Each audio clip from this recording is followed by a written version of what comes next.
Hi, my name is Alexander Kalinin, and today we are hitting a little bit of shoulders, and I'm going to be a masked coach.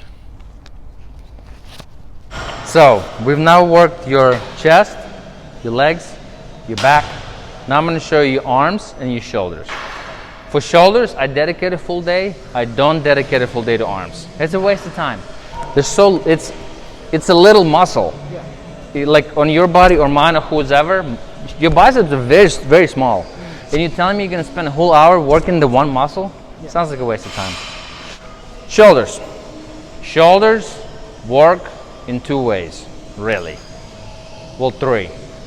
So your shoulders, they bring your elbow out to the side, and then they also push your elbow up. So it's all elbow work.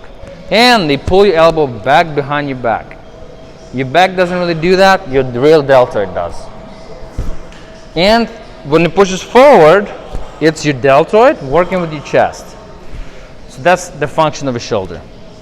I like to hit two things, for you especially as a beginner. Shoulder press and shoulder, swings. I don't know how to call them. Shoulder press, number one. You get your dumbbells. You can either do it with dumbbells or a bar. There's a bar over there in the back on the opposite side of incline. That's where you would do it. But you sit right here, you get your bars on your knees, and you launch it one at a time. And then usually I go like this, just straight up. Boom. Boom. Boom. Sometimes you will notice people doing this. They like turn it all funny. You can do that, but not heavy, because it's too much motion. And especially if you're only beginning, I wouldn't even worry about that yet. Shoulder press. Shoulder press is a lot like that, but it's a bar. You sit here, same thing. This one travels close to your face, so be careful. Sometimes when I wear a hat with the bill, I hit the bill. So it needs to be close, so you got to be cautious. You pick the bar up. I usually rock it forward, pick it up, and go. Right there. I don't usually set it on here, but that's about where you want it to land. Boom. Don't overstretch. Sometimes people will do low and stretch their shoulders like they don't need to. Maintain control of the weight. I wouldn't even rest it. I don't like when people rest it, because this motion right here is prone to injury. Like right now, my shoulder is not feeling good. So lower right there, keep tension, boom. Boom, see? Notice what I'm doing. Same rule as the bench press. I need to have 90 degrees right here. And I'm not doing no suicide grip. I'm having my thumbs right here. I landed, so bar always applies the same thing. Landed right there, and then go. Boom, boom, boom. Sound good? Yeah. Cool, give it a shot. So with this one, in any joint, you never want to go max to max. Like for example, if you were doing dumbbell press or even this, and you maxed out on your joints, and you start pushing, the motion from going fully maxed out to starting the motion puts a lot of stress in your joints. Same thing is up. If you're all the way with your elbow, this right here is also not good.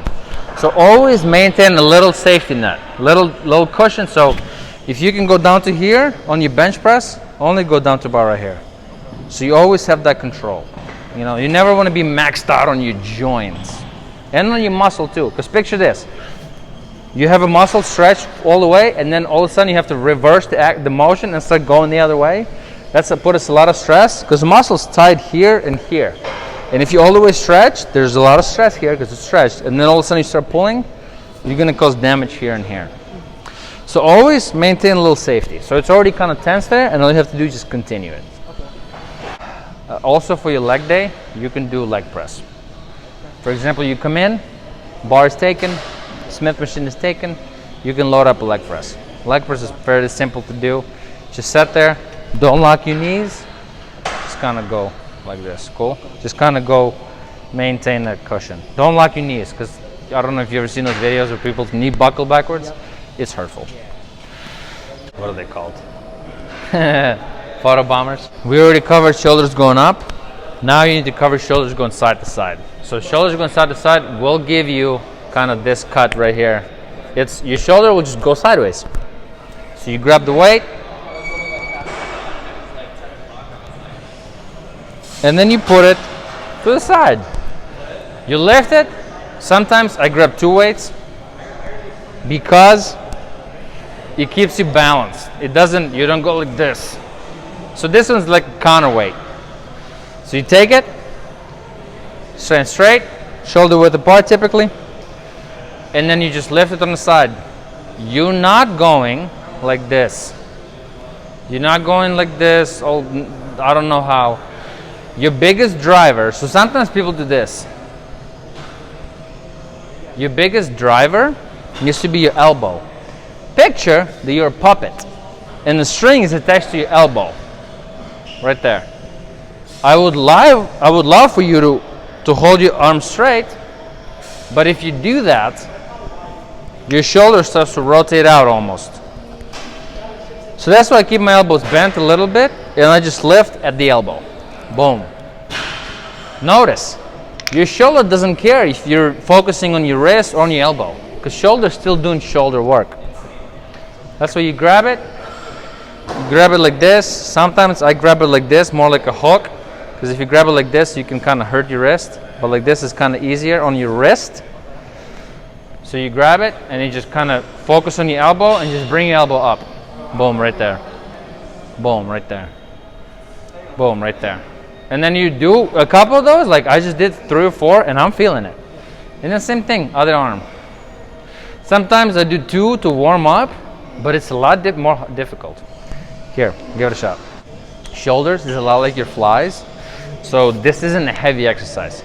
You'll never see people do 100-pound shoulder flies. I would do maybe 30, but I do 10 reps though. Shoulders are all about volume.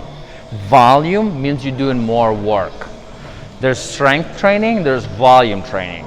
Volume means that you're doing more reps. Strength then means that you're doing more intensity. Like you do less reps, but they're all really hard reps.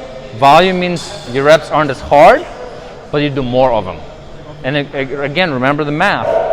As I talked about earlier, you're always doing more reps and you're achieving more work. That's very simple. Cool, set these down.